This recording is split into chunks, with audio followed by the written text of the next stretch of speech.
ಶ್ರೀಗುರುಭ್ಯೋ ನಮಃ. ಹರಿ ಓಂ.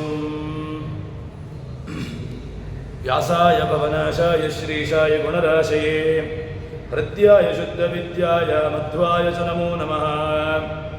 ಬುದ್ಧಿರ್ಬಲಂ ಯಶೋಧೈರ್ಯಂ ನಿರ್ಭಯತ್ವಂ ಅರೋಗತ ಅಜಾಡ್ಯಂ ವಾಕ್ಪಟುತ್ವಂ ಚ ಹನುಮತ್ಸ್ಮರಣಾತ್ ಭವೇತ್.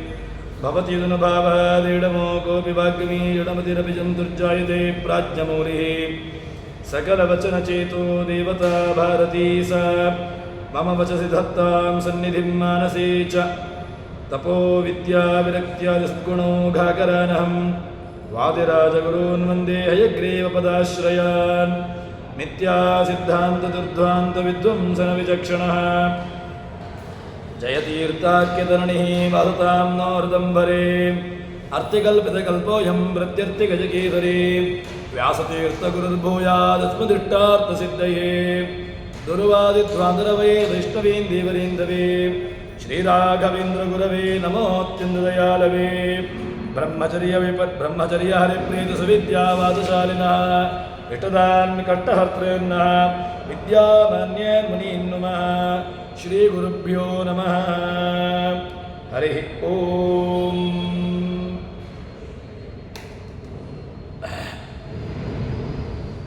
ಹಿಂದಿನ ಪದ್ಯದಲ್ಲಿ ಜಗನ್ನಾಥದಾಸರು ಭಗವಂತನಿಗೆ ದೋಷ, ಭಗವಂತನ ಅವತಾರಗಳಲ್ಲಿ ಭೇದ, ಭಗವಂತನಿಗೆ ಅಸಾಮರ್ಥ್ಯಾದಿಗಳ ಚಿಂತನೆ, ಇದೆಲ್ಲವೂ ಕೂಡ ದೈತ್ಯರ ಲಕ್ಷಣ. ಇದನ್ನು ಒಂದು ವೇಳೆ ಭಗವಂತನಲ್ಲಿ ನಾವು ದೋಷದ ಕಲ್ಪನೆಯನ್ನು ಮಾಡಿದರೆ ಆವಾಗ ನಮಗೆ ಮಹಾ ಅನರ್ಥಾದಿಗಳು ಬರ್ತವೆ, ಆಗ್ತವೆ ಎಂಬುದಾಗಿ ಹೇಳುತ್ತಾರೆ. ಇಲ್ಲ, ಭಗವಂತ ರಾಮದೇವರಾಗಿ ಅವತಾರವನ್ನು ಮಾಡಿದಾಗ ಭಗವಂತ ಆ ಲಿಂಗ ಪ್ರತಿಷ್ಠಾಪನೆಯನ್ನು ಮಾಡಿದ್ದಾನೆ ರಾಮೇಶ್ವರದಲ್ಲಿ ಭಗವಂತ ಪ್ರತಿಷ್ಠಾಪನೆ ಮಾಡಿದಂತಹ ಮರಳಿನ ಲಿಂಗ, ಉಸುಕಿನ ಲಿಂಗ, ಅದನ್ನು ಚಿಂತನೆ ಮಾಡಿದ್ದರಿಂದಾಗಿ ಏನಾದರೂ ಅನರ್ಥಗಳು, ಅದಕ್ಕೆ ವಾದಿರಾಜರು ಸಮರ್ಥನೆಯನ್ನು ನೀಡಿದ್ದಾರೆ. ಜಗನ್ನಾಥದಾಸರು ಅದರ ವಿಚಾರವನ್ನು ಹೇಳುತ್ತಾರೆ. ಪಾಪ ಪರಿಹಾರಾರ್ಥ ರಾಮ ಉಮಾಪತಿಯ ನಿರ್ಮಿಸಿದ ರೂಪಕ್ಕೆ ಭೇದ ಚಿಂತನೆ ಮಾಳ್ಪ ಮಾನವನು. ಆಪಗಳು ಸತ್ತೀರ್ಥ ಗುರು ಮಾತಾಪಿತೃ ಪ್ರಭು ಪ್ರತಿಮಭೂತದ ಭೂತದಯಾಪರರು ಕಂಡವರೇ ದೇವರು ಎಂಬವನೇ ದೈತ್ಯ. ಭಗವಂತನ ಸಾಮರ್ಥ್ಯದ ವಿಚಾರವನ್ನು ಹೇಳ್ತಾರೆ. ಭಗವಂತ ಲಿಂಗ ಪ್ರತಿಷ್ಠಾಪನೆಯನ್ನು ಮಾಡಿದ. ಇದೆಲ್ಲವೂ ಕೂಡ ಭಗವಂತ ತನ್ನ ಪಾಪ ಪರಿಹಾರಕ್ಕೋಸ್ಕರವಾಗಿ ರಾಮೇಶ್ವರದಲ್ಲಿ ಒಬ್ಬ ದೈತ್ಯನ ರಾವಣಾದಿಗಳ ಸಂಹಾರವನ್ನು ಮಾಡಿದ್ದ, ಅಥವಾ ಇನ್ನಿತರ ಇದಕ್ಕೋಸ್ಕರವಾಗಿ ರಾಮೇಶ್ವರದಲ್ಲಿ ಈಶ್ವರನ ಪ್ರತಿಷ್ಠಾಪನೆ ಮಾಡಿದ್ದಾನೆ ಎಂಬುದಾಗಿ ನಾವು ಒಂದು ವೇಳೆ ಚಿಂತನೆಯನ್ನು ಮಾಡಿದರೆ ಆವಾಗ ಏನಾಗ್ತದೆ ಅಂತ ಕೇಳಿದರೆ ನಮಗೆ ದೋಷ ಬರ್ತದೆ, ಅದರಿಂದಾಗಿ ಅಂಧಂತಮಸ್ಸು ಬರ್ತದೆ ಅಂತ ಹೇಳ್ತಾರೆ. ಯಾಕೆ ಅಂತ ಕೇಳಿದರೆ ಕ್ವಚಿಚ್ಛವಂ ಕ್ವಚಿದ್ರೀಶಿನ್ ಕ್ವಚಿದ್ದೇವಾನ್ ಕ್ವಚಿನ್ನರಾನ್ ನಮತ್ಯರ್ಚಯತಿ ಸ್ತೌತಿ ವರಾನರ್ಥಯತಿ ಚ. ಲಿಂಗಂ ಪ್ರತಿಷ್ಠಾಪಯತಿ ವೃಣೋತ್ಯಸುರತೋ ವರಾನ್. ಸರ್ವೇಶ್ವರ ಸ್ವತಂತ್ರೋಪಿ ಸರ್ವಶಕ್ತಿಸ್ಥ ಸರ್ವದಾ ಸರ್ವಜ್ಞೋಪಿ ವಿಮೋಹಾಯ ಜನಾನಾಂ ಪುರುಷೋತ್ತಮ. ಹೇಳ್ತಾರೆ, ಒಂದು ವೇಳೆ ರಾಮದೇವರ ಪ್ರತಿಷ್ಠಾಪನೆ ಮಾಡಿದ್ದು, ಈಶ್ವರನನ್ನು ಪ್ರತಿಷ್ಠಾಪನೆ ಮಾಡಿದ್ದು ಯಾಕೆ ಅಂತ ಕೇಳಿದರೆ ಭಗವಂತ ದೋಷ ಪರಿಹಾರಾರ್ಥವಾಗಿ ರುದ್ರದೇವರನ್ನು ಪ್ರತಿಷ್ಠಾಪನೆ ಮಾಡಿದ ಎಂಬುದಾಗಿ ಚಿಂತನೆ ಮಾಡಿದರೆ, ಎಂಬುದಾಗಿ ಅನುಸಂಧಾನವನ್ನು ಮಾಡಿಕೊಂಡ್ರೆ ಅದು ನಮ್ಮ ಅನರ್ಥಕ್ಕೆ ಕಾರಣ. ನಾವು ಅಂತಹ ಅನರ್ಥವನ್ನು ಚಿಂತನೆ ಮಾಡಿದರೆ, ಪಾಪ ಪರಿಹಾರಾರ್ಥಕ್ಕೋಸ್ಕರವಾಗಿ ಭಗವಂತ ರುದ್ರದೇವರನ್ನು ಪ್ರತಿಷ್ಠಾಪನೆ ಮಾಡಿದ ಎಂಬುದಾಗಿ ಹೇಳಿದರೆ ನಮ್ಮ ಅನರ್ಥಕ್ಕೆ ಕಾರಣವಾಗಿದೆ ಅಂತ ಹೇಳಿ, ಅಷ್ಟು ಮಾತ್ರವಲ್ಲದೆ ರೂಪಕ್ಕೆ ಭಗವಂತನ ರೂಪಗಳಿದೆ. ಆ ರೂಪಗಳಿಗೆ ಪರಸ್ಪರವಾಗಿ ಭೇದ ಚಿಂತನೆಯನ್ನು ಮಾಡುವವನು. ಅಷ್ಟು ಮಾತ್ರವಲ್ಲದೆ ಕೇವಲ ನೀರು ಇದು ಮಾತ್ರ ಉತ್ತಮ ತೀರ್ಥ, ಆಪಗಳು ಸತ್ತೀರ್ಥ, ಗುರು, ತಂದೆ, ತಾಯಿ, ರಾಜ, ಪ್ರತಿಮೆ, ಅದೇ ರೀತಿಯಾಗಿ ಭೂತದಯಾಪರನಾಗಿರ್ತಕ್ಕಂತಹ ಜನತೆ, ಇವರನ್ನ ಕಂಡವರಲ್ಲಿ ಒಂದು ಏನಾಗ್ತದೆ ಅಂತ ಕೇಳಿದರೆ ಆವಾಗ ದೈತ್ಯನಾಗಿ ಬಿಡ್ತಾನೆ. ಅವನು ದೈತ್ಯನ ಅಂಶವನ್ನು ಹೊಂದಿಬಿಡ್ತಾನೆ. ಏನು ಅರ್ಥ ಅಂತ ಕೇಳಿದ್ರೆ, ರಾವಣನನ್ನು ಕೊಂದಿದ್ದಾನೆ. ರಾವಣನನ್ನು ಕೊಂದಂತಹ ದೋಷ ಪರಿಹಾರಕ್ಕೋಸ್ಕರವಾಗಿ ಬ್ರಹ್ಮಹತ್ಯ, ರಾವಣ ಬ್ರಾಹ್ಮಣ ಪುಲಸ್ತ್ಯರ ಮಗ, ಅವರನ್ನ ಹತ್ಯೆ ಮಾಡಿದಂತಹ ದೋಷ ಪರಿಹಾರಕ್ಕೋಸ್ಕರವಾಗಿ ರುದ್ರದೇವರನ್ನ ಪ್ರತಿಷ್ಠಾಪನೆ ಮಾಡಿದ. ಇದು ಚಿಂತನೆ ಮಾಡಿದರೆ ನಮಗೆ ದೋಷ, ಅದರಿಂದಾಗಿ ನಮಗೆ ನರಕಾದಿ ಅನರ್ಥಗಳು ಬರ್ತವೆ. ಅಷ್ಟು ಮಾತ್ರವಲ್ಲದೆ ಆ ರಾಮ ಪರಶುರಾಮ ರೂಪಗಳಿಗೆ ಪರಸ್ಪರ ಭೇದ ಚಿಂತನೆ. ಅಷ್ಟು ಮಾತ್ರವಲ್ಲದೆ ರಾಮ ಗೆದ್ದ, ಪರಶುರಾಮ ಸೋತ, ಈ ರೀತಿಯಾದಂತಹ ಚಿಂತನೆ ಇದು ಕೂಡ ದೋಷ. ಅಷ್ಟು ಮಾತ್ರವಲ್ಲದೆ ತೀರ್ಥಗಳೇ ಪವಿತ್ರ, ಅಭಿಮಾನಿ ದೇವರ ಚಿಂತನೆಗಳು ಬೇಕಾಗಿಯೇ ಇಲ್ಲ. ಕೇವಲ ನೀರಿನ ಚಿಂತನೆಯನ್ನೇ ಮಾಡುವಂತಹದ್ದು, ನೀರಿನ ಅಭಿಮಾನಿಯಾಗಿರತಕ್ಕಂತಹ ದೇವತೆಯನ್ನು ಬಿಟ್ಟು ಬಿಡುವಂತಹದ್ದು, ಅವನ ಚಿಂತನೆಯನ್ನು ಮಾಡಲಿಕ್ಕಿಲ್ಲ. ಇದನ್ನೂ ಕೂಡ ದೋಷ ಅಂತ ಹೇಳ್ತಾರೆ. ಅದಕ್ಕೋಸ್ಕರವಾಗಿ ನಾವು ಆ ಏನು ಚಿಂತನೆಯನ್ನು ಮಾಡುವಾಗಲೂ ಕೂಡ ಪ್ರಾದುರ್ಭಾವ ವಿಪರ್ಯಾಸ ತದ್ಭಕ್ತ ದ್ವೇಷ್ಯ ಏವಚ ಅಂತ ತಾತ್ಪರ್ಯ ನಿರ್ಣಯದಲ್ಲಿ ಆಚಾರ್ಯ ಮಧ್ವರು ನಿರ್ಣಯವನ್ನು ಕೊಡ್ತಾರೆ. ಏನು ಅಂತ ಕೇಳಿದ್ರೆ, ಪ್ರಾದುರ್ಭಾವ ವಿಪರ್ಯಾಸ, ಭಗವಂತನ ಅವತಾರಗಳಲ್ಲಿ ವಿಪರ್ಯಾಸವನ್ನು ತಿಳ್ಕೊಳ್ಳುವಂತಹದ್ದು. ಅಷ್ಟು ಮಾತ್ರವಲ್ಲದೆ ತದ್ಭಕ್ತ ದ್ವೇಷ್ಯ, ಭಗವದ್ಭಕ್ತರ ದ್ವೇಷ್ಯವೂ ಕೂಡ ಇವನಿಗೆ ಅನರ್ಥಕ್ಕೆ ಕಾರಣ ಅಂತ ಹೇಳ್ತಾರೆ. ಆದ್ದರಿಂದ ಯಾವ ಕಾರಣಕ್ಕೂ ಕೂಡ ಅದನ್ನು ಮಾಡಬಾರದು. ಇಲ್ಲ ಸೇತುಂ ದೃಷ್ಟ್ವಾ ಸಮುದ್ರಸ್ಯ ಬ್ರಹ್ಮಹತ್ಯಾವ್ಯಪೋಹತೆ. ನಮಗೆ ಸೇತುವನ್ನು ರಾಮದೇವರು ಲಂಕೆಗೆ ಹೋಗಬೇಕು, ಅದನ್ನು ಅಂದರೆ ಸೀತಾದೇವಿಯನ್ನು ಕರೆದುಕೊಂಡು ಬರಲಿಕ್ಕೋಸ್ಕರವಾಗಿ ಅವರು ಆ ಸೇತುವೆಯನ್ನು ನಿರ್ಮಾಣ ಮಾಡಿದ್ದಾರೆ. ಅಂತಹ ಸೇತುವೆ ನಿರ್ಮಾಣವನ್ನು ಮಾಡಿದ್ದನ್ನೇ ನೋಡಿದ್ದರೆ ಸಾಕು, ನಮಗೆ ಬ್ರಹ್ಮಹತ್ಯಾಮೆಪೋಹತಿ, ಸೇತು ದರ್ಶನಕ್ಕೇನೆ ಬ್ರಹ್ಮಹತ್ಯಾದಿ ಪಾಪಗಳನ್ನು ನಾಶ ಮಾಡುವಂತಹ ಸಾಮರ್ಥ್ಯ ಉಂಟು ಅಂತ ಹೇಳ್ತಾರೆ. ಅಂತಹ ರಾಮದೇವರು ನಿರ್ಮಾಣ ಮಾಡಿದಂತಹ ಸೇತುವೆ, ಅದಕ್ಕೇನೆ ಎಷ್ಟು ಸಾಮರ್ಥ್ಯ ಉಂಟು ಅಂತಾದರೆ ರಾಮದೇವರ ಚಿಂತನೆ ತುಂಬ ನಾವು ಜಾಗರೂಕವಾಗಿ ಅದನ್ನು ಚಿಂತನೆ ಮಾಡಬೇಕು. ಕೃಷ್ಣ ರಾಮಾದಿ ರೂಪೇಶು ಪಾಪಾದೇಶ್ಚ ವಿಚಿಂತನಂ ರಾಮೇಣ ಪಾಪಯುಕ್ತೇನ ಲಿಂಗಸ್ಯ ಸ್ಥಾಪನಂ ಕೃತಂ ಕೃಷ್ಣ ರಾಮಾದಿ ರೂಪೇಶು ಚಂದರ ಪ್ರವಿಚಿಂತನಂ ಪಿತೃಮಾತೃದ್ವಿಜಾತೀನಾಂ ಹರಿರೂಪತ್ವ ಚಿಂತನಂ ಪಂಚಧಾತುಮಯೇ ದೇಹೆ ಕೃಷ್ಣರೂಪತ್ವ ಚಿಂತನಂ. ಏನೆಲ್ಲ ದೋಷಗಳು ಅಂತ ಕೇಳಿದ್ರೆ ಗರುಡ ಪುರಾಣದಲ್ಲಿ ಹೇಳ್ತಾರೆ. ಕೃಷ್ಣರಾಮಾದಿ ರೂಪಗಳಲ್ಲಿ ದೋಷ ಉಂಟು ಅಂತ ಚಿಂತನೆ ಮಾಡುವುದು ಇದೊಂದು ರೀತಿಯಾಗಿರತಕ್ಕಂತಹ ದೋಷ. ರಾಮೇಣ ಪಾಪಯುಕ್ತೇನ, ರಾಮದೇವರು ಪಾಪ ಪರಿಹಾರಕ್ಕೋಸ್ಕರವಾಗಿ ಲಿಂಗಸ್ಯ ಸ್ಥಾಪನಂ ಕೃತಂ, ಲಿಂಗ ಪ್ರತಿಷ್ಠಾಪನೆಯನ್ನು ಮಾಡಿದ್ರು, ಇದು ಕೂಡ ದೋಷಕ್ಕೆ ಕಾರಣ. ಅಷ್ಟು ಮಾತ್ರವಲ್ಲದೆ ಕೃಷ್ಣರಾಮಾದಿ ರೂಪೇಶು, ಕೃಷ್ಣ ರಾಮ ಇತ್ಯಾದಿ ರೂಪಗಳಲ್ಲಿ ಅಂತರವನ್ನು ಚಿಂತನೆ ಮಾಡುವಂತಹದ್ದು, ಇದೂ ಕೂಡ ನಮಗೆ ದೋಷಕ್ಕೆ ಕಾರಣವಾಗ್ತದೆ.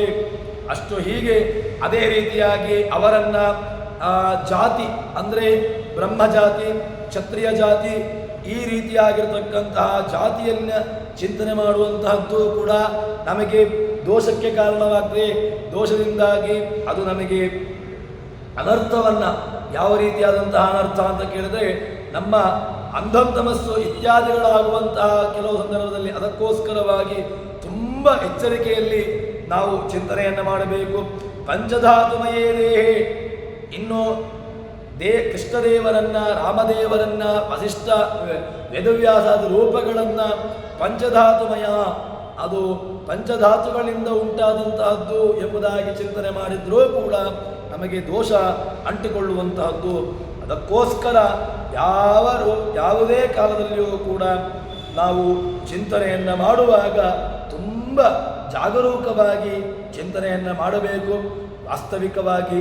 ಅದಕ್ಕೋಸ್ಕರ ಭಗವಂತನ ರೂಪದಲ್ಲಿ ಯಾವುದೇ ರೀತಿಯಲ್ಲಿಯೂ ಕೂಡ ಚಿಂತನೆಯನ್ನು ಮಾಡಬಾರದು. ಸರಿ, ಇದಾದ ಮೇಲೆ ಮುಂದೆ ಇನ್ನೊಂದು ಮಾತನ್ನು ಹೇಳ್ತಾರೆ. ಏನು ಅಂತ ಕೇಳಿದರೆ ತುಂಬ ಎಚ್ಚರಿಕೆಯಲ್ಲಿ ಇರಬೇಕು. ಯಾವ ಲಿಂಗ ಭಗವದ್ಭಕ್ತರಿಂದ ಪ್ರತಿಷ್ಠಾಪಿತವಾಗಿಲ್ಲವೋ ಅಂತಹ ದೇವರನ್ನು ನಮಸ್ಕರಿಸುವುದು ಕೂಡ ಅದು ದೈತ್ಯ ಅಂತ ಅನಿಸಿಬಿಡ್ತಾನೆ ಅಂತ ಹೇಳ್ತಾರೆ. ಸ್ವಯಂ ವ್ಯಕ್ತ ಕ್ಷೇತ್ರಗಳಲ್ಲಿ ಬೇರೆ, ಯಾವುದು ದೇವತೆ ಉತ್ತಮ ವೈಷ್ಣವರಿಂದ ಭಗವದ್ಭಕ್ತರಿಂದ ಪ್ರತಿಷ್ಠಾಪಿತವಾದಂತಹ ಸನ್ನಿಧಾನದಲ್ಲಿ ನಮಸ್ಕಾರಾದಿಗಳನ್ನು ಮಾಡಬೇಕು ಅಂತ ಹೇಳ್ತಾರೆ. ಸುಂದರ ಸ್ವಯಂ ವ್ಯಕ್ತವು ಚಿದಾನಂದ ರೂಪಗಳೆಂಬವನು ನರನಿಂದ ನಿರ್ಮಿತ ಈಶ್ವರಗೆ ಅಭಿಸಮಿಸುತ್ತ ನರನು ಕಂದುಗೊರಳ ದಿವಾಕರನು ಹರಿಯೊಂದೇ ಸೂರ್ಯ ಸುರೋತ್ತಮ ಜಗದ್ವಂದ್ಯನೆಂಬವ ವಿಷ್ಣು ದೂಷಣೆ ಮಾಡಿದವ ದೈತ್ಯ. ಸ್ವಯಂ ವ್ಯಕ್ತ ಸ್ಥಳೇ ಚಾಪಿ ಚಿದಾನಂದತ್ವಕಲ್ಪನಂ ಅಸ್ವಯಂ ವ್ಯಕ್ತ ಲಿಂಗೇಶು ನಮನಂ ಏ ಪ್ರಕುರ್ವತೆ ತೇ ಸರ್ವೇ ಅಸುರಾಜ್ಞೇಯ ಅತ್ರ ಕಾರ್ಯ ವಿಚಾರಣ. ಏನು ಅಂತ ಕೇಳಿದ್ರೆ ಗರುಡ ಪುರಾಣ ನಮಗೆ ಎಚ್ಚರಿಕೆಯನ್ನು ಕೊಡುತ್ತದೆ. ಸ್ವಯಂ ವ್ಯಕ್ತ ಸ್ಥಳೇ, ಎಲ್ಲೇ ಸ್ವಯಂ ವ್ಯಕ್ತ ಸ್ಥಳದಲ್ಲಿ ನಮನವನ್ನು ಮಾಡುವಂತಹದ್ದು ಯೋಗ್ಯ. ಒಂದು ವೇಳೆ ಅಸ್ವಯಂ ವ್ಯಕ್ತ ಸುಂದರವಾಗಿರತಕ್ಕಂತಹ ಲೋಹ ಶಿಲಾದಿ ಪ್ರತಿಮೆಗಳು ಸ್ವಯಂ ವ್ಯಕ್ತಾದಿ ರೂಪಗಳು ಅದನ್ನು ಭಗವಂತನ ರೂಪಗಳು ಎಂಬುದಾಗಿ ಚಿಂತನೆ ಮಾಡಿದರೆ ಅದು ಕೂಡ ದೈತ್ಯನಾಗಿ ಬಿಡ್ತಾನೆ. ಇನ್ಯಾರೊಂದು ನರನಿಂದ ಪ್ರತಿಷ್ಠಾಪಿತವಾಗಿರತಕ್ಕಂತಹ ಲಿಂಗಾದಿಗಳಲ್ಲಿ ನಮಸ್ಕಾರವನ್ನು ಮಾಡುವಂತಹದ್ದು ಇದು ಕೂಡ ದೈತ್ಯರ ಲಕ್ಷಣ. ಇನ್ನು ಅಷ್ಟು ಮಾತ್ರವಲ್ಲದೆ ರುದ್ರ, ಸೂರ್ಯ, ಹರಿ, ಸಾಮ್ಯಾದಿಕ್ಯ ತದನ್ಯೇಷ, ಸಾಮ್ಯ ಆದಿಕ್ಯ, ಭಗವಂತನಿಗೆ ಸಮಾನ ತಿಳ್ಕೊಳ್ಳುವುದು ಆದಿಕ್ಯ, ಭಗವಂತನಿಗಿಂತ ಯೋಗ್ಯತೆಯಲ್ಲಿ ಉತ್ತಮರು ಎಂಬುದನ್ನು ಚಿಂತನೆ ಮಾಡುವುದು ಇದು ಕೂಡ ತುಂಬ ನಮ್ಮನ್ನು ಕೆಳಗಿನ ನಮ್ಮನ್ನು ಅಂದಂತ ಬಸ್ಸಿಗೆ ಹಾಕಲಿಕ್ಕೆ ಇರುವಂತಹದ್ದು ಅಂತ ಹೇಳ್ತಾರೆ. ಅದಕ್ಕೋಸ್ಕರವಾಗಿ ತುಂಬ ಜಾಗರೂಕವಾಗಿ ಚಿಂತನೆಯನ್ನು ಮಾಡಬೇಕು. ಶಿವ, ಸೂರ್ಯ, ಭಗವಂತ ಎಲ್ಲರೂ ಕೂಡ ಒಂದೇ, ಇವರನ್ನು ಚಿಂತನೆ ಮಾಡುವಂತಹದ್ದು. ಅಷ್ಟು ಮಾತ್ರವಲ್ಲದೆ ಸೂರ್ಯ ಸರ್ವೋತ್ತಮ, ಅದೇ ರೀತಿಯಾಗಿ ಶಿವ ಸರ್ವೋತ್ತಮತ್ವ, ಗಣಪತ ಸರ್ವೋತ್ತಮ, ಸ್ಕಂದ ಸರ್ವೋತ್ತಮತ್ವವನ್ನು, ಶಾಕ್ತ ಮತವನ್ನು ಇದನ್ನು ಚಿಂತನೆ ಮಾಡಿದರೂ ಕೂಡ ನಮಗೆ ಆಸುರಿ ಲೋಕ ದೈತ್ಯರಾಗಿ ಬಿಡ್ತೇವೆ ಅಂತ ಹೇಳ್ತಾರೆ. ವಿಷ್ಣು ದೂಷಣೆಯನ್ನು ಮಾಡುವಂತಹದ್ದು ಕೂಡ ಇಲ್ಲ. ಯಾಕೆ ಅಂತ ಕೇಳಿದ್ರೆ ಇನ್ನೊಂದು ದೊಡ್ಡದಾಗಿರತಕ್ಕಂತಹದ್ದು ಪ್ರತೀಕವೇ ದೇವರು ಅಂತ ಚಿಂತನೆ ಮಾಡಿದರೂ ಕೂಡ ದೈತ್ಯನಾಗಿ ಬಿಡ್ತಾನೆ.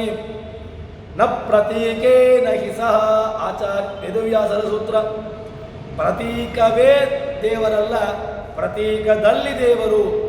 ಈ ಸಪ್ತಮ್ಯಧಿಕರಣೇಚ ಅಧಿಕರಣಾರ್ಥಕವಾಗಿ ನಾವು ಸೂತ್ರವನ್ನು ವ್ಯಾಕರಣ ಸೂತ್ರವನ್ನು ಅರ್ಥೈಸಿಕೊಳ್ಳಬೇಕು.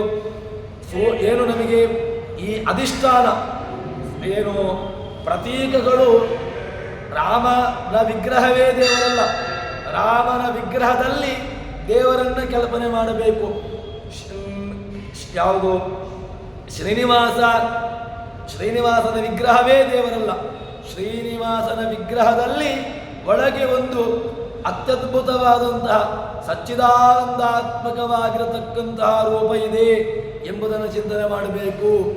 ಇದನ್ನು ಚಿಂತನೆ ಮಾಡಿದಾಗ ಏನಾಗ್ತದೆ ಎಂದು ಕೇಳಿದರೆ ನಮಗೆ ಒಳ್ಳೆಯ ಲೋಕವಾಗಲಿಕ್ಕೆ ಸಾಧ್ಯ.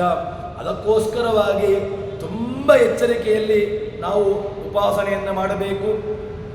ಇನ್ನೊಂದು ಹೇಳ್ತಾರೆ, ತಂತ್ರಸಾರೋಕ್ತಾದಿ ವಿಧಿಗಳನ್ನು ಪೂರೈಸದೆ ಯಾರೋ ಅವಿವೇಕಿಗಳು ದೇವತಾ ಪ್ರತಿಷ್ಠಾಪನೆಯನ್ನು ಮಾಡಿದ್ದಾರೆ ಅಂತಾದರೆ ಅಂತಹ ಪ್ರತಿಮೆಗಳಲ್ಲಿ ನಮಸ್ಕಾರಾದಿಗಳನ್ನು ಮಾಡುವಂತಹದ್ದು ಕೂಡ ನಮಗೆ ಅನರ್ಥಕ್ಕೆ ಕಾರಣ ಅಂತ ಹೇಳ್ತಾರೆ. ಸೂರ್ಯೇ ವಿಷ್ಣು ಸೂರ್ಯೇಣ ಸಾಕಂ ಅಭೇದಾದಿ ವಿಚಿಂತನಂ ಸರ್ವೋತ್ತಮ ಸೂರ್ಯ ಏವ. ಸೂರ್ಯನೇ ಸರ್ವೋತ್ತಮ ಎಂಬ ಚಿಂತನೆ ತುಂಬ ನಮಗೆ ನಮ್ಮನ್ನು ಕೆಳಗಿನ ವ್ಯವಸ್ಥೆಗೆ ಕರ್ಕೊಂಡು ಹೋಗ್ತದೆ. ಸ್ಕಂದ ಸೂರ್ಯ ಗಣೇಶಾದಿ ಮತಾನಿ ನ್ಯಾಯುತೋ ಮತಃ ನಿರಾಕೃತ ವಿಶೇಷೇಣ ಸಿದ್ಧಾಂತಸ್ಯ ವಿಶೇಷತಃ. ಸಿದ್ಧಾಂತ ಎಲ್ಲರೂ ಕೂಡ ಭಗವದಧೀನ. ಅದರಿಂದ ತುಂಬ ಎಚ್ಚರಿಕೆಯಲ್ಲಿ ಚಿಂತನೆ ಮಾಡಬೇಕು. ಅಷ್ಟು ಮಾತ್ರವಲ್ಲದೆ ದೈನಂದಿನಲ್ಲಿಯೂ ನಾವು ಮಾಡುವಂತಹ ಗಾಯತ್ರಿ ದೇಶದ ಸವಿತೃಮಂಡಲ ಮಧ್ಯವರ್ತಿ ನಾರಾಯಣ. ಯಾರು ಗಾಯತ್ರಿ ಪ್ರತಿಪಾದ್ಯ ಅಂತ ಕೇಳಿದ್ರೆ ದೇಶದ ಸವಿತೃಮಂಡಲ ಮಧ್ಯವರ್ತಿ ನಾರಾಯಣ ಏವ ಧ್ಯೇಯ. ಸೂರ್ಯ ಧ್ಯೇಯ ಅಲ್ಲ, ಅಲ್ಲಿ ಧ್ಯೇಯ ರೂಪ ಯಾವುದು ಕೇಳಿದ್ರೆ ನಾರಾಯಣ ಧ್ಯೇಯ ರೂಪ ಎಂಬುದನ್ನು ಹೇಳ್ತಾರೆ. ಅದಕ್ಕೋಸ್ಕರವಾಗಿ ಇದು ತುಂಬ ನಮಗೆ ಎಚ್ಚರಿಕೆಯನ್ನು ಕೊಡುವಂತಹದ್ದು. ಎಲ್ಲ ಎಚ್ಚರಿಕೆಯನ್ನು ಮನಸ್ಸಿನಲ್ಲಿಟ್ಟುಕೊಂಡು ನಾವು ಉಪಾಸನೆಯನ್ನು ಅದೇ ರೀತಿಯಾಗಿ ಆರಾಧನೆಯನ್ನು ಮಾಡಬೇಕು ಎಂಬುದಾಗಿ ಹೇಳ್ತಾರೆ. ಇದು ಗರುಡ ಪುರಾಣದಲ್ಲಿ ಹೇಳಿರುವಂತಹ ಮಾತುಗಳು. ಅದನ್ನು ಜಗನ್ನಾಥದಾಸರು ನಮಗೆ ಅದರ ಮತ್ತಷ್ಟು ದೃಢವಾಗುವುದಕ್ಕೋಸ್ಕರವಾಗಿ ಅದನ್ನು ಇಲ್ಲಿ ತಿಳಿಸಿಕೊಡ್ತಾ ಇದ್ದಾರೆ. ಇಲ್ಲ ಅಶ್ವತ್ಥ ತುಳಸಿ ಶಿವಲಿಂಗ ಇತ್ಯಾದಿಗಳಲ್ಲಿ ದೇವತಾ ಚಿಂತನೆಯೇ ಇಲ್ಲ. ಕೇವಲ ಆಯಾಯ ದೇವತೆಗಳಲ್ಲಿ ನಮಸ್ಕಾರ ಮಾಡಿದರೆ ಅವನು ಕೂಡ ದೈತ್ಯನಾಗಿ ಬಿಡ್ತಾನೆ. ದೈತ್ಯ ಅಂತ ಹೇಳ್ತಾರೆ. ನೇಮದಿಂದ ಶ್ವತ್ಥ ತುಳಸಿ ಸೋಮಧರದಲ್ಲಿ ವಿಮಲ ಸಾಲಿಗ್ರಾಮಗಳಿಟ್ಟು ಭಿನ್ನ ಅಭಿನಮಿಪ ನರ ಮುಕ್ತಿಯೋಗ್ಯ ಸದಾ ಭೂಮಿಯೊಳು ಧರ್ಮಾರ್ಥ ಮುಕ್ತಿ ಸುಖಾಮಪೇಕ್ಷೆಗಳಿಂದ ಸಾಲಗ್ರಾಮಗಳ ವ್ಯತಿರಿಕ್ತ ಬಂಧಿಸಿ ದುಃಖವೈದುವನು. ಹೇಗೆ ನಾವು ಉಪಾಸನೆ ಮಾಡಬೇಕು? ಅಶ್ವತ್ಥ ವೃಕ್ಷ, ತುಳಸಿ ವೃಕ್ಷ, ಶಿವಲಿಂಗ ಇದರಲ್ಲಿ ಚಿಂತನೆ ಮಾಡುವಾಗ ಅದರಲ್ಲಿ ಪ್ರತೀಕದಲ್ಲಿ ದೇವತಾ ಸನ್ನಿಧಾನ ಸಾಲಿಗ್ರಾಮಾದಿಗಳು ಸುದರ್ಶನಾದಿಗಳನ್ನು ಇಟ್ಟುಕೊಂಡು ತನ್ನ ಮೂಲಕವಾಗಿ ನಮಸ್ಕಾರವನ್ನು ಮಾಡಿದರೆ ಮುಕ್ತಿಯೋಗ್ಯ. ಇಲ್ಲ ಅಂತಾದರೆ ಒಂದು ವೇಳೆ ಸಾಲಿಗ್ರಾಮ ಅಶ್ವತ್ಥ ತುಳಸಿ ಶಿವಲಿಂಗ ಇತ್ಯಾದಿಗಳಲ್ಲಿ ನಮಸ್ಕಾರವನ್ನು ಮಾಡುವಾಗ ಕೇವಲ ಆಯಾಯ ರೂಪಕ್ಕೇನೆ ಚಿಂತನೆ ಮಾಡಿ ನಮಸ್ಕಾರವನ್ನು ಮಾಡಿಬಿಟ್ರೆ ನಾವು ಮುಕ್ತಿಯೋಗ್ಯರಾಗುವುದಿಲ್ಲ. ನಾವು ಅಂಧಂತಮಸ್ಸಿಗೆ ದುಃಖಕ್ಕೆ ಗುರಿಯಾಗ್ತೇವೆ ಅಂತ ಹೇಳ್ತಾರೆ. ಅದಕ್ಕೋಸ್ಕರವಾಗಿ ಏನು ಚಿಂತನೆ ಮಾಡುವಾಗಲೂ ಕೂಡ ಭಗವಂತನ ಸನ್ನಿಧಾನ ಅಂತರ್ಯಾಮಿ ದಯಾ ದೇಯ ಸರ್ವದೇವೇಶು ಸರ್ವದಾ. ಇದು ಆಚಾರ್ಯರ ಸಿದ್ಧಾಂತ. ಯಾರನ್ನೇ ಚಿಂತನೆ ಮಾಡು, ಯಾರನ್ನೇ ಉಪಾಸನೆ ಮಾಡು, ಅಂತರ್ಯಾಮಿಯಾಗಿ ಅಹಮೇವ ಇದ್ದೇನೆ, ನಾನೇ ಇದ್ದೇನೆ ಎಂಬುದನ್ನು ನಾವು ದೃಢಪಡಿಸಿಕೊಳ್ಳಬೇಕು. ಆದ್ದರಿಂದ ಸ್ವಯಂ ವ್ಯಕ್ತೇಶು ಲಿಂಗೇಶು ಶಶ್ವತ್ಥ ತುಳಸೀಶು ಚ ಶಾಲಿಗ್ರಾಮಂ ವಿಹಾಯೇವ ನಮನಂ ಯೇ ಪ್ರಕುರ್ವತೆ ತೇದುರ್ವೇ ಹರಿನಿಂದಾಯ ಅಧಿಕಾರಣ ಏವ ಹಿ. ಸಾಲಿಗ್ರಾಮ ವಿಹಾಯ ಏವ, ಯಾರು ಸಾಲಿಗ್ರಾಮಾದಿಗಳನ್ನು ಬಿಟ್ಟು ನಮಸ್ಕಾರಾದಿಗಳನ್ನು ಮಾಡ್ತಾರೆ ತೇ ಸರ್ವೇ ಹರಿನಿಂದ, ಅವನು ನೇರವಾಗಿ ಹರಿನಿಂದನೆಯನ್ನು ಮಾಡಿದಂತಹ ದೋಷಕ್ಕೆ ಗುರಿಯಾಗ್ತಾನೆ. ಮೋಕ್ಷಾಧಿಕಾರಿಣೋ ಏತು ಅಜ್ಞಾನಾತ್ ಪರಮೇಶ್ವರಂ. ಅವನನ್ನ ಮೋಕ್ಷಾಧಿಕಾರಿಗಳಾಗಬೇಕು ಅಂತಾದರೆ ಪರಮೇಶ್ವರನಿಗೆ ಒಳಗಿರುವಂತಹ ದೇವತಾ ಚಿಂತನೆಯನ್ನು ಮಾಡಿಕೊಂಡು ಯಾರು ನಮಸ್ಕಾರವನ್ನು ಮಾಡ್ತಾನೆ ಅವನಿಗೆ ಯೋಗ್ಯವಾದಂತಹ ಭಗವಂತನ ಗತಿಯಾಜ್ಞೆ ಎಂಬುದಾಗಿ ಹೇಳ್ತಾರೆ. ಇತರ ದೇವತಾ ನಿಂದನೆಯನ್ನು ಇತರೆ ಆಚಾರ್ಯರ ನಿಯಮವನ್ನು ಹೇಳ್ತಾರೆ. ರಮಾ ಬ್ರಹ್ಮಾದಯಸ್ತಸ್ಯ ಪರಿವಾರ ದೇವತು. ರಮಾ ಬ್ರಹ್ಮಾದಿಗಳು ಪೂಜ್ಯರೇ. ಪೂಜ್ಯೆ ಕಥಂ ಕರಣೀಯಂ ಇದು ಚೇತ್, ಅವರನ್ನು ಪೂಜೆ ಮಾಡಬೇಕು.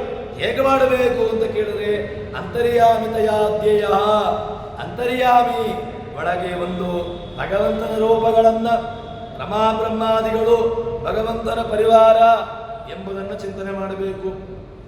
ಅದಕ್ಕೆ ಪ್ರಮಾಣಗಳನ್ನು ಹೇಳಿಕೊಂಡು ಹೇಳುತ್ತಾರೆ.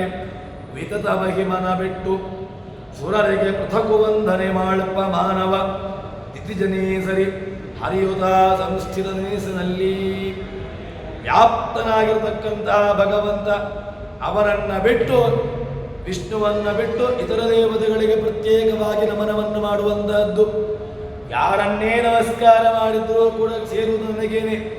ಆದರೆ ಚಿಂತನೆ ಮಾತ್ರ ವ್ಯತಿರಿಕ್ತವಾಗಿ ಮಾಡಿಕೊಂಡ್ರೆ ಆವಾಗ ದೈತ್ಯನಾಗಿ ಬಿಡ್ತಾನೆ.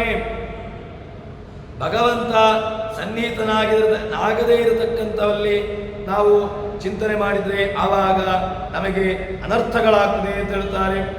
ಚತುರ್ಮುಖ ಮೊದಲಾದ ಎಲ್ಲ ದೇವತೆಗಳಿಗೂ ಕೂಡ ಲಕ್ಷ್ಮೀಪತಿಯಾಗಿರತಕ್ಕಂತಹ ಭಗವಂತ ಒಳಗಡೆ ಸನ್ನಿಹಿತನಾಗಿದ್ದಾನೆ ಎಂಬುದನ್ನು ಚಿಂತನೆ ಮಾಡಿ ನಮಸ್ಕಾರವನ್ನು ಮಾಡಿದರೆ ಭಗವಂತ ಅವನ ಜೊತೆಗೇನೆ ಇರ್ತಾನೆ. ಅಂತರ್ಯಾಮಿಧಿಕರಣದಲ್ಲಿ ಆಚಾರ್ಯರು ತುಂಬ ವಿಸ್ತೃತವಾಗಿ ಇದನ್ನು ಹೇಳಿದ್ದಾರೆ. ಅಂತರ್ಯಾಮಿಯಾಗಿರುವವರು ಯಾರು? ಅಂತರಸ್ತತ್ವ, ಅಂತಸ್ಥಿತತ್ವ ಎಂಬ ಆ ಧರ್ಮ ಇದು ಯಾರ್ದು ಅಂತ ಕೇಳಿದರೆ ಇತರ ದೇವತೆಗಳದ್ದಲ್ಲ. ಕ್ಷೀರಾಬ್ಧಿಶಾಹಿ ಯಾರು? ಅದು ಭಗವಂತನೇ. ಅದೇ ರೀತಿಯಾಗಿ ಒಳಗಿರುವಿಕೆ ಅಂತರ್ಯಾಮಿ, ಅಂತಸ್ಥಿತತ್ವ ಎಂಬಂತಹ ಧರ್ಮ ಇದು ಬೇರೆ ಯಾರಲ್ಲೂ ಕೂಡ.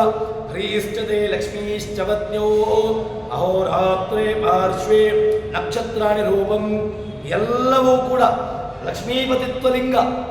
ಅದೇ ರೀತಿಯಾಗಿ ಕ್ಷೀರಾಬ್ಧಿಶಾಹಿ ಎಂಬಂತಹ ಲಿಂಗ, ಅದೇ ರೀತಿಯಾಗಿ ದೋಷದೂರತ್ವ ಎಂಬಂತಹ ಧರ್ಮ ಎಲ್ಲವೂ ಕೂಡ ಯಾರಿಗೆ ಸಮನ್ವಯವಾಗಿದೆ ಅಂತ ಕೇಳಿದರೆ ನೇರವಾಗಿ ಭಗವಂತನಿಗೆ ಮಾತ್ರ. ಇತರ ಕಡೆಗಳಲ್ಲಿ ಈ ಧರ್ಮವನ್ನು ಯಾವ ಕಾರಣಕ್ಕೂ ಕೂಡ ನಾವು ಚಿಂತನೆ ಮಾಡಬಾರದು ಅಂತ ಹೇಳ್ತಾರೆ. ಅದಕ್ಕೋಸ್ಕರ ತುಂಬ ಎಚ್ಚರಿಕೆಯಲ್ಲಿ ನಾವು ಉಪಾಸನೆ, ಚಿಂತನೆ ಇತ್ಯಾದಿಗಳನ್ನು ಮಾಡಬೇಕು. ದೇವರನ್ನು ಮರೆತು ಬದುಕುವುದು ಅದು ನಮ್ಮ ಅನರ್ಥವನ್ನು, ನಮಗೆ ದುಃಖಾದಿಗಳಿಗೆ ಮೂಲ ಕಾರಣ ಯಾವುದು ಕೇಳಿದರೆ ಭಗವಂತನನ್ನು ಮರೆತು ಬದುಕುವಂತಹದ್ದು. ಭಗವಂತನನ್ನು ಸರ್ವೋತ್ತಮತ್ವೇನ ಚಿಂತನೆ ಮಾಡದೆ ಇತರ ದೇವತೆಗಳನ್ನೇ ಚಿಂತನೆ ಮಾಡಿ ಬದುಕುವಂತಹದ್ದು ನಮ್ಮ ಅನರ್ಥಕ್ಕೆ ಕಾರಣ ಅಂತ ಹೇಳ್ತಾರೆ.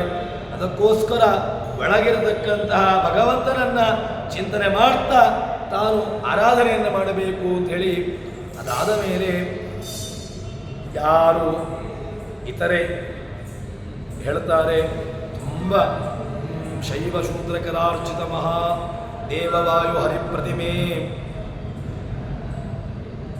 ಶೈವಾದಿಗಳು ಇತರೆ ಯಾರು ವೈಷ್ಣವರಲ್ಲ, ಯಾರು ವೈಷ್ಣವರು ಭಿನ್ನರಾಗಿದ್ದಾರೆ ಅವರಿಂದ ಅರ್ಚಿತವಾದಂತಹ ಲಿಂಗ ವಾಯುದೇವರು ಭಗವಂತನ ವಿಗ್ರಹಗಳನ್ನು ಧ್ಯಾನ ಮಾಡಿದರೆ, ಅದಕ್ಕೆ ನಮಸ್ಕಾರವನ್ನು ಮಾಡಿದ್ರೂ ಕೂಡ ಏನಾಗ್ತದೆ ಕೇಳಿದರೆ ಆವಾಗ ಅವನು ದೋಷಕ್ಕೆ ಕಾರಣನಾಗ್ತಾನೆ ಅಂತ ಹೇಳ್ತಾರೆ. ತುಂಬ ಎಚ್ಚರಿಕೆಯಲ್ಲಿ ದೇವರ ಧ್ಯಾನವನ್ನು ಮಾಡುವಂತಹದ್ದು. ಮಾಸದ್ವಯದೊಳಿಹ ತುಳಸಿ ಅಪ್ರಸವಗೋ ವಿವಾಹವರ್ಜಿತಾಶ್ವತ್ಥ ವಿಟಪಿಗಳ ಭಕ್ತಿಪೂರ್ವಕ ಸೇವಿಸುವ ನರ ದೈತ್ಯ ಶಾಶ್ವತ ದುಃಖವೈದುವನು. ಅಶ್ವತ್ಥ ವೃಕ್ಷಾದಿಗಳನ್ನು ವಿವಾಹವಾಗದೇ ಇರತಕ್ಕಂತಹದ್ದು, ಅದೇ ರೀತಿಯಾಗಿ ಕರು ಹಾಕದೇ ಇರತಕ್ಕಂತಹ ಗೋವನ್ನು, ಅದೇ ರೀತಿಯಾಗಿ ತುಳಸಿ 2 ತಿಂಗಳೂ ಕೂಡ ಆಗದೇ ಇರತಕ್ಕಂತಹ ತುಳಸಿ ಇತ್ಯಾದಿಗಳನ್ನು ಯಾರು ಅರ್ಚನೆ ಮಾಡ್ತಾನೆ, ಯಾರು ಇದನ್ನು ಪೂಜೆ ಮಾಡ್ತಾನೆ ಅವನೂ ಕೂಡ ಶಾಶ್ವತವಾದಂತಹ ದುಃಖ ಯಾವುದು ಅಂತ ಕೇಳಿದ್ರೆ ಅವನು ತುಂಬ ಅಂಧಂತಮಸ್ಸಿಗೆ ಹೋಗ್ತಾನೆ ಅಂತ ಹೇಳ್ತಾರೆ. ಅದಕ್ಕೋಸ್ಕರ ಈ ಎಲ್ಲ ಚಿಂತನೆಗಳನ್ನು ಪೂಜೆ ಮಾಡುವಾಗ ತುಂಬ ಜಾಗರೂಕವಾಗಿ ನಾವು ಇಡಬೇಕು. ಯಾರನ್ನೋ ಯಾವುದೋ ಪ್ರತಿಮೆಯನ್ನು ಹೇಗೇಗೋ ಚಿಂತನೆ ಮಾಡುವಂತಹದ್ದು, ಅವೈಷ್ಣವರು ಮಾಡುವಂತಹ ಅರ್ಚನೆ, ಅವೈಷ್ಣವರು ಮಾಡುವಂತಹ ದೇವತಾ ಅರ್ಚನೆ ಇದೆಲ್ಲವೂ ಕೂಡ ನಮಗೆ ಯೋಗ್ಯವಾದಂತಹ ಗತಿಯನ್ನು ಕೊಡೋದಿಲ್ಲ. ಶಿವಲಿಂಗಾದಿಗಳನ್ನೇ ಧ್ಯಾನ ಮಾಡುವಾಗ ಅದಕ್ಕೆ ತುಂಬ ಎಚ್ಚರಿಕೆಯಲ್ಲಿರಬೇಕು ಎಂಬುದಾಗಿ ಹೇಳ್ತಾರೆ. ಕಲಿ ಬ್ರಹ್ಮರದು ಸಮಾನ ಆಯುಷ್ಯ, ದೈತ್ಯರಲ್ಲಿ ಅಲಕ್ಷ್ಮಿ, ಕಲಿ ಅತ್ಯಂತ ಅಧಮ ಅಂತ ಹೇಳ್ತಾರೆ. ಏನು ಅಂತ ಕೇಳಿದ್ರೆ ಹೇಳ್ತಾರೆ, ಕಮಲೋದ್ಭವ ಕಮಲ ಸಂಭವ ಮುಖ್ಯ ಮನುಜೋತ್ತಮರ ಪರ್ಯಂತರದಿ ಮುಕ್ತರು ಸಮಜತಾಯುಷ್ಯಗಳನ್ನು ಕಲಿ ಬ್ರಹ್ಮದೋಪಾದಿ. ಏನು ಅಂತ ಕೇಳಿದರೆ ಕಮಲೋದ್ಭವ ಬ್ರಹ್ಮ, ಅವನಿಂದ ಆರಂಭಿಸಿಕೊಂಡು ಮನುಷ್ಯೋತ್ತಮರಿರತಕ್ಕಂಥವರು ಏನು ಅಂತ ಕೇಳಿದರೆ ಮುಕ್ತಿಯೋಗ್ಯರು, ಅವರು ಮುಕ್ತಿಯೋಗ್ಯರು. ಇನ್ನು ಕಲಿ ಅವನು ಕೂಡ 100 ವರ್ಷಗಳ ಸಾಧನೆ ಅವನದು ಕೂಡ.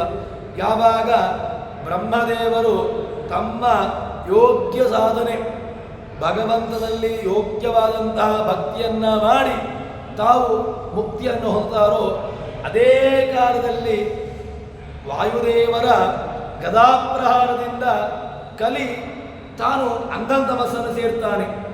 ಮುಕ್ತಿಯೋಗ್ಯರು ವಿರಜಾ ನದಿಯಲ್ಲಿ ಸ್ನಾನ ಮಾಡ್ತಾರೆ.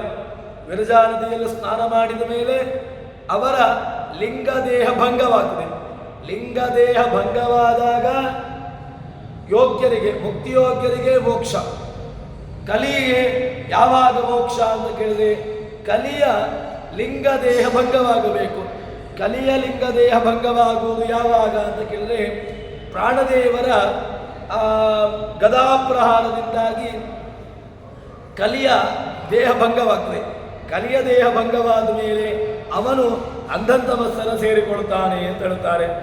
ಆದ್ದರಿಂದ ಕಲಿ ಬ್ರಹ್ಮ ಇಬ್ಬರೂ ಕೂಡ ಸಮಾನವಾಗಿರತಕ್ಕಂತಹ ಆಯುಷ್ಯ. ಇನ್ನು ಅದಾದ ಮೇಲೆ ಇತರ ದೈತ್ಯರು ಮನುಷ್ಯಾಧಮರವರೆಗಿರ್ತಕ್ಕಂಥವರು ನೀಚರು. ಇನ್ನು ದ್ವೇಷಾದಿಗಳಲ್ಲಿ ಅಲಕ್ಷ್ಮೀ ಕಲಿ ಇವರಿಗೆ ಸರಿಸಮಾನವಾದವರು ಇಲ್ಲವೇ ಇಲ್ಲ. ಅಲಕ್ಷ್ಮೀ ಕಲಿ ಇವರಲ್ಲಿ ಇಬ್ಬರೂ ಕೂಡ ಸಮಾನರು ಅಂತ ಹೇಳ್ತಾರೆ ಆಚಾರ್ಯರು. ಮತ್ತು ಸ್ವಸಂಖ್ಯಾನದಲ್ಲಿ ದೇವರ್ಷಿ ಪಿತೃಪನರ ಇತಿ ಮುಕ್ತಾಸ್ತ ಪಂಚಧ. ಮುಕ್ತಿಯೋಗ್ಯರಲ್ಲಿ ದೇವತೆಗಳು, ಋಷಿಗಳು, ಪಿತೃಗಳು, ಪಾಂತೀತಿ ಪಾಹ. ಯಾರು ಅಂತ ಕೇಳಿದರೆ ಚಕ್ರವರ್ತಿಗಳು, ನರಾಹ, ಇನ್ನು ಮನುಷ್ಯೋತ್ತಮರು ಎಂಬುದಾಗಿ ಹೇಳ್ತಾರೆ. ಇದಾದ ಮೇಲೆ ಮುಂದೆ ಮುಕ್ತಿಯೋಗ್ಯಾನಾಂತ ಯಲ್ಲಿಂಗಂ ವಿರಜಾ ತರುಣಾವಧಿ ತಮೋಯೋಗ್ಯಾಂತ ಯಲ್ಲಿಂಗಂ ಗದಯಾ ವ್ಯಪೋಹತಿ ನಿತ್ಯ ಸಂಸಾರಿಣಾಂತ ಯಲ್ಲಿಂಗಂ ಹುಂಕಾರೇಣ ವಿನಶ್ಯತಿ. ನಿತ್ಯ ಸಂಸಾರಿಗಳಿಗೆ ವಾಯುದೇವರ ಹುಂ ಎಂಬಂತಹ ಹುಂಕಾರವೇ ಅವರ ದೇಹಭಂಗವಾಗಿ ಬಿಡುತ್ತದೆ. ತಮೋಯೋಗ್ಯಾನ ತಮಸ್ಸಿಗೆ ಹೋಗುವಂಥವರಿಗೆ ಅವರಿಗೆ ಗದಯ ಪ್ರಾಣದೇವರ ಗದಾಪ್ರಹಾರ. ಮುಕ್ತಿಯೋಗ್ಯಾನ ವಿರಜಾ ನದಿಯ ಸ್ನಾನದಿಂದಾಗಿ ಅವರಿಗೆ ಮೋಕ್ಷ ಅಂತ ಹೇಳ್ತಾರೆ. ಆದ್ದರಿಂದ ಇದು ಕಲಿ 2 ಪರಾರ್ಧಗಳ ಕಾಲ. ದೈತ್ಯರಲ್ಲಿ ಮನುಷ್ಯಾಧಮರವರೇ ತಾರತಮ್ಯ. ಇನ್ನು ಪುರುಷರಲ್ಲಿ ಕಲಿ ಪರಮನೀಚ, ಸ್ತ್ರೀಯರಲ್ಲಿ ಅಲಕ್ಷ್ಮಿ ಪರಮನೀಚಳು. ಅದರಿಂದ ದ್ವೇಷಾದಿ ಗುಣಗಳಲ್ಲಿ ಹರಿದ್ವೇಷ್ಯಾದಿಗಳೇ ಅವರ ಮುಖ್ಯವಾಗಿರತಕ್ಕಂತಹ ಲಕ್ಷಣ ಎಂಬುದನ್ನು ಇಟ್ಟುಕೊಳ್ಳಬೇಕು. ಮುಕ್ತಿಯೋಗ್ಯರಲ್ಲಿ ಭಗವಂತನಲ್ಲಿ ತುಂಬ ಆಧಿಕ್ಯವಾದಂತಹ ಭಕ್ತಿ ಎಂಬುದನ್ನು ಚಿಂತನೆ ಮಾಡಬೇಕು ಅಂತ ಹೇಳ್ತಾರೆ. ಎಲ್ಲವನ್ನು ಚಿಂತನೆ ಮಾಡಿ ಅದಾದ ಮೇಲೆ ಮುಂದೆ ಹೇಳ್ತಾರೆ, ಬ್ರಹ್ಮದೇವರ 100 ವರ್ಷಗಳವರೆಗೆ ಒಬ್ಬನೇ ಮಹಾಕಲಿ. ಕಲಿಯಲ್ಲಿ ಪುನಃ ಬೇರೆ ಬೇರೆ ಕಲಿಗಳು ಬರುವುದಿಲ್ಲ, ಒಬ್ಬನೇ ಮಹಾಕಲಿ ಇರ್ತಾನೆ. ಆದರೆ ಅವರು ಶಬ್ದವಾಚ್ಯವಾಗಿರ್ತಾರೆ. ಇನ್ನು ಆ ನೀಚರು ತುಂಬ ನೀಚರಾಗಿರ್ತಾರೆ, ಅಂಧಂತಮಸ್ಸಿಗೆ ಹೋಗಿಬಿಡ್ತಾರೆ ಅಂತ ಹೇಳ್ತಾರೆ. ಇನ್ನು ಕಲಿಯಲ್ಲಿ ಅವರು ನಿರೀಕ್ಷಣೆ ಮಾಡ್ತಾ ಇರ್ತಾರೆ. ಬ್ರಹ್ಮದೇವರ 100 ವರ್ಷಗಳು ಮುಗಿದ ಮೇಲೆ ವಾಯುದೇವರ ಗದಾಪ್ರಹಾರವಾಗಲಿ. ವಾಯುದೇವರ ಗದಾಪ್ರಹಾರವಾದ ಮೇಲೆ ಅವರಿಗೆ ಮೋಕ್ಷ ಅಂತ ಹೇಳಿ, ಅಂದರೆ ಅವರ ಅಂಧಂತಮಸ್ಸಿಗೆ ಹಾಕುವಂತಹದ್ದು ಅಂತ ಹೇಳ್ತಾರೆ. ಹೀಗೆ ಈ ತುಂಬ ಚಿಂತನೆಗಳನ್ನು ನಮಗೆ ತಿಳಿಸಿಕೊಡ್ತಾರೆ. ಅದಾದ ಮೇಲೆ ಲಿಂಗಭಂಗದ ಮೇಲೆ ದೈತ್ಯರಿಗೆ ತಮಸ್ಸೆ, ತಮಸ್ಸಿನಲ್ಲಿಯೂ ಕೂಡ ಅವರು ಕಾರ್ಯ ಏನು ಕೇಳಿದರೆ ವಿಷ್ಣು ವೈಷ್ಣವ ದ್ವೇಷನೆ. ನಾವು ನಿತ್ಯದಲ್ಲಿಯೂ ಕೂಡ ಪ್ರಾರ್ಥನೆ ಮಾಡಬೇಕಾದಂತಹದ್ದು ಏನು ಅಂತ ಕೇಳಿದ್ರೆ ವೈಷ್ಣವ ದ್ವೇಷ ಹೇತುವಿನುಮೆ ಭಸ್ಮಸಾತ್ ಕುರು ಮಾಧವ. ನಾವು ಮಾಧವನಲ್ಲಿ ಪ್ರಾರ್ಥನೆ ಮಾಡಬೇಕು. ಏನು ಪ್ರಾರ್ಥನೆ ಮಾಡಬೇಕು ಅಂತ ಕೇಳಿದ್ರೆ, ಹೇ ಮಾಧವ, ವೈಷ್ಣವ ದ್ವೇಷ ಹೇತುವಿನುಮೆ, ವೈಷ್ಣವ ದ್ವೇಷಗಳಕ್ಕೆ ಕಾರಣವಾದದ್ದನ್ನು ನನ್ನಿಂದ ದೂರ ಮಾಡು. ಯಾವ ಕಾಲಕ್ಕೂ ಕೂಡ ವೈಷ್ಣವ ದ್ವೇಷ ನಮಗೆ ಬರಬಾರ್ದು ಅಂತ ಹೇಳ್ತಾರೆ. ಒಂದು ವೇಳೆ ವೈಷ್ಣವ ದ್ವೇಷ ಮಾಡಿದೆವು ಅಂತ ಹೇಳಿದರೆ ಅದು ಯಾವುದಕ್ಕೆ ಕಾರಣವಾಗ್ತದೆ ಅಂತ ಕೇಳಿದ್ರೆ ನಮ್ಮ ಅಂಧತಮಸ್ಸಿಗೆ ಅದು ಕಾರಣವಾಗಿಬಿಡ್ತದೆ. ಅದಕ್ಕೋಸ್ಕರ ವಾಯುದೇವರ ಗದೆ ಆ ಲಿಂಗದೇಹ ಹೋಗ್ತದೆ. ಆವಾಗ ಅವರು ತಮೋದ್ವಾರವನ್ನು ಹೋಗಿ ಸೇರಿಬಿಡ್ತಾರೆ. ತಮೋದ್ವಾರವನ್ನು ಹೋಗಿ ಸೇರಿ ತಮ್ಮ ಸ್ವರೂಪಭೂತವಾದಂತಹ ದುಃಖ ಅದನ್ನೇ ಅನುಭವಿಸ್ತಾ ಇರ್ತಾರೆ. ಸಂಸಾರಾವಸ್ಥೆಯಲ್ಲಿ ದ್ವೇಷ, ಅಷ್ಟು ಮಾತ್ರವಲ್ಲದೆ ಹರಿಭಕ್ತರಲ್ಲಿ ದ್ವೇಷ, ಅಷ್ಟು ಮಾತ್ರವಲ್ಲದೆ ತಾರತಮ್ಯದಲ್ಲಿ ದ್ವೇಷ. ಈ ದ್ವೇಷ ದ್ವೇಷ ದ್ವೇಷ ಅದು ಎಲ್ಲಿಯ ತನಕ ಕಂಟಿನ್ಯೂ ಆಗ್ತಾ ಇದೆ ಕೇಳಿದ್ರೆ, ತಮಸ್ಸಿಗೆ ಹೋದ ಮೇಲೂ ಕೂಡ ತುಂಬ ದ್ವೇಷವನ್ನೇ ಮಾಡ್ತಾರೆ ಹೊರತು ಅಲ್ಲಿ ಏನು ಅವರು ಬೇರೆಯಾಗಿರುವುದಿಲ್ಲ. ಆದ್ದರಿಂದ ಪೂರ್ಣದ ದುಃಖಾತ್ಮನೋ ದ್ವೇಷ ಸೋನಂದೋ ಕ್ಯವತಿಷ್ಠತೆ. ಅವರಿಗೆ ಏನಿಲ್ಲ, ಅವರಿಗೆ ವಾಯುರ ಗದಾಪ್ರಹಾರೇಣ ಲಿಂಗಭಂಗೋ ಭವಿಷ್ಯತಿ. ವಾಯುದೇವರ ಗದಾಪ್ರಹಾರವಾಯಿತು, ಲಿಂಗಭಂಗ ಆಯಿತು. ಲಿಂಗಭಂಗ ಆದಮೇಲೆ ಅಥೋಂಧೆ ಅಂಧನ ಮನಸ್ಸಿಗೆ ಹಾಕಿಬಿಡ್ತಾನೆ. ಪ್ರವಿಶ್ಯಂತ್ಯ ಏತೆ ತಾರತಮ್ಯೇನ ಸರ್ವತಃ. ಮನುಷ್ಯೋತ್ತಮರಿಂದ ಕಲಿಪರ್ಯಂತರತಕ್ಕಂತಹ ಜೀವರಾಶಿಗಳು ಒಬ್ಬೊಬ್ಬರಾಗಿ ಅವರು ದುಃಖಕ್ಕೆ ತಾರತಮ್ಯದ ಪ್ರಕಾರವಾಗಿ ಹೋಗ್ತಾರೆ. ತಮಸ್ಯಂಧೆ, ತಮಸ್ಸಿಗೆ ಹೋಗ್ತಾರೆ. ಅಂಧೇ ತಮಸ್ಸಿ, ಗಾಢವಾಗಿರತಕ್ಕಂತಹ ದುಃಖ. ತದ್ಭಕ್ತ ಹರಿಭಕ್ತದ ದೋಷಕ, ಭಗವಂತನನ್ನು ದೋಷ ಮಾಡುವಂಥವರು ಭಗವಂತನನ್ನು ದ್ವೇಷ ಮಾಡ್ತಾರೆ. ಸಂಸಾರೇ ಅಂಧಾಂತಮಸಿ, ಸಂಸಾರಾವಸ್ಥೆಯಲ್ಲಿ ಮಾತ್ರವಲ್ಲದೆ ಅವರು ಎಲ್ಲಿ ತಾವು ಅಂಧಂತಮಸ್ಸಿನಲ್ಲಿಯೂ ಕೂಡ ಇದೇ ತಮ್ಮ ಸ್ವರೂಪಭೂತವಾಗಿರತಕ್ಕಂತಹದ್ದನ್ನು ಆಡ್ತಾ ಇರ್ತಾರೆ ಅಂತ ಹೇಳ್ತಾರೆ. ಸರ್ವೇಷಾಮುತ್ತಮೋಜ್ಞೇಯ ಕಲಿರೇವನ ಸಂಶಯ. ಎಲ್ಲರಿಗಿಂತಲೂ ಕೂಡ ಆಧಿಕ್ಯ ದುಷ್ಟ ಯಾರು ಅಂತ ಕೇಳಿದ್ರೆ ಕಲಿ. ಅದರಲ್ಲಿ ಮತ್ತೆ ಯಾರು ಡೌಟು ಪಡಬೇಕು ಅಂತಿಲ್ಲ. ದೂಷಣೆ ವಿಷ್ಣು ಭಕ್ತಾನ, ಭಗವಂತನನ್ನು ದ್ವೇಷ ಮಾಡುವುದರಲ್ಲಿ, ಭಗವದ್ ಭಕ್ತರ ದ್ವೇಷ ಮಾಡುವುದರಲ್ಲಿ ತತ್ಪರೋ ನಾಸ್ತಿ. ಅವನಿಗಿಂತ ಉತ್ತಮನಾಗಿರ್ತಕ್ಕಂಥವರು ಇನ್ನೊಬ್ಬರು ಇಲ್ಲವೇ ಇಲ್ಲ, ಅವನೇ ಉತ್ತಮ. ಆದ್ದರಿಂದ ಹೇಗೆ ಭಗವಂತನನ್ನು ಪ್ರೀತಿ ಮಾಡುವಲ್ಲಿ ಬ್ರಹ್ಮವಾಯುಗಳು ಅಧಿಕರು, ಅದೇ ರೀತಿಯಾಗಿ ಭಗವಂತನನ್ನು ದ್ವೇಷ ಮಾಡುವಲ್ಲಿ ಈ ಕಲಿಯೇ ನೀಚಾತಿ ನೀಚ ಎಂಬುದಾಗಿ ಹೇಳ್ತಾರೆ. ಅದಕ್ಕೋಸ್ಕರ ಇವನಿಗಿಂತ ಅಲಕ್ಷ್ಮಿ, ವಿಪ್ರಚಿತ್ತಿ, ಕಾಲನೇಮಿ ಇವರೆಲ್ಲರೂ ಕೂಡ ಹೇಳ್ತಾರೆ. ಈ ಅಲಕ್ಷ್ಮಿ ಬಂದದ್ದಿಲ್ಲಿಂದ ಅಂತ ಕೇಳಿದ್ರೆ ದದ್ರೇ ತನ್ಮಂತರಾಯ ಶ್ರೋದೇವತ ಭಗವತ್ ಭೂಮಿಗಾಯ ಅಲಕ್ಷ್ಮಿಯ ಹೇಳ್ತಾರೆ. ಪೂರ್ವಂ ಕ್ಷೀರಾಬ್ಧಿಜಾತ ಕಥಮವಿಧಮಸೈ ಅಪ್ಸರಸ್ತ್ವಂ ಪ್ರಯಾತ ತಾಮ್ನೇತುಂ ದತ್ತಮೋಂಧಂ ಕಮಲಜನಿರ್ವಾಚಾಶುರಾಮಾಭಿಷೇಕಂ ಭೂತ್ವಾ ದಾಸಿ ವಿಲುಂಬ ಸ್ವಾಗತಿಮಪಿ ತತಃ ಕರ್ಮಣ ಪ್ರಾಪ್ತದೆ ತ್ವಂ ನೇತ್ಯುಕ್ತಾವಂತರಾದೆ ಅದನ್ನು ಕೃತವತ್ಯೇಜತ್ಕುರ್ಮ. ಕೆಟ್ಟ ಕರ್ಮವನ್ನು ಮಾಡ್ತಾಳೆ.